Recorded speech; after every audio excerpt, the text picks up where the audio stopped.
So I wanted to report that I survived the blizzard of 26, as I think they'll call this. We got a ton of snow here in northern Michigan, but this video is actually about the cutting boards I sent to Ukraine.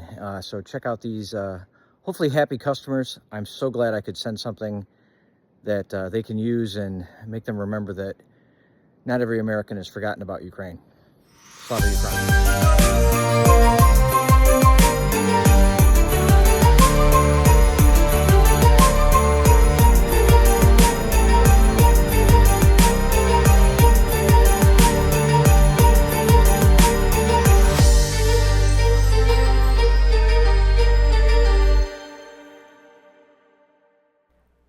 Thanks for watching.